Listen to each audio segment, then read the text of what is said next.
everyone, welcome to vlog 6. I'm going to be briefly talking about my group's creative audio research project and how I found it. I think that the single most successful thing in my group's creative audio research project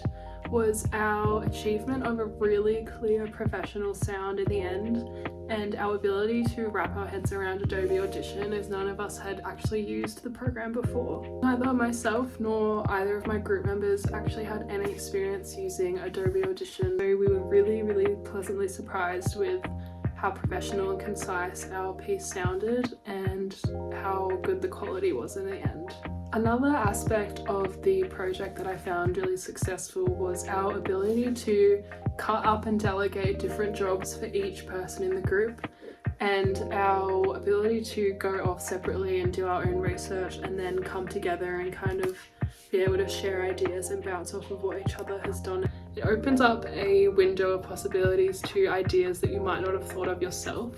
So it makes it a lot easier having group members by your side who might have different ideas or suggestions to what you might have thought of. One aspect that I definitely found problematic for my group was finding and setting time aside to meet up and share our findings and our ideas, especially considering that we were all in different geographical locations. I'm in Melbourne and my two group members were in China, so communicating over Zoom and Facebook and all of that was quite challenging, especially with the time difference. We all have really different schedules, and obviously being in different time zones makes it really challenging, but we were surprisingly able to overcome that pretty well and just, set time aside that works for everyone. And even if it's just a little kind of 15-20 minute chat,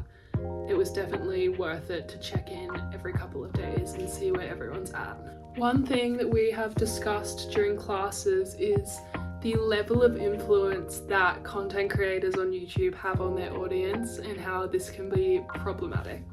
Content consumers tend to really enjoy the level of relatability that they feel to these influencers or content creators that they're watching on YouTube. Often so immersed by these creators that they often forget to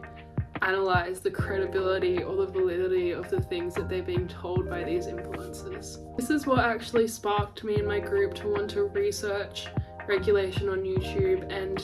disinformation or misinformation on the platform and the effects that this can have on vulnerable audiences. I think that the single most important affordance of audio-based media is the way that a lack of visuals kind of forces an audience to engage with media more closely and essentially create a visualization in their head that accompanies the audio piece. For example, in my group's audio work, we wanted to experiment with layering found sounds, such as clippings from news reports or interviews, to essentially create a 360-degree soundscape that envelopes the audience and allows them to kind of create their own visualization that would accompany the audio piece. The most vital thing that I learned in terms of collaboration is that if you're confused or you have an idea about something but you think it isn't quite refined enough or whatever it is,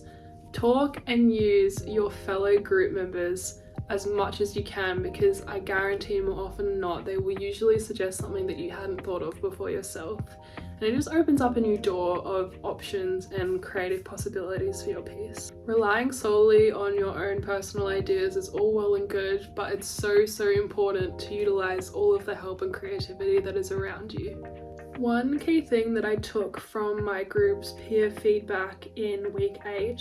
was to expand our use of audio layering and to include more found sounds to kind of break up the stark AI voiceover that we chose to use for the dialogue. This was already something that I was wanting to experiment with in our piece, so it was really good to hear the rest of the class reiterate essentially the vision that I had in my head for where the piece was going.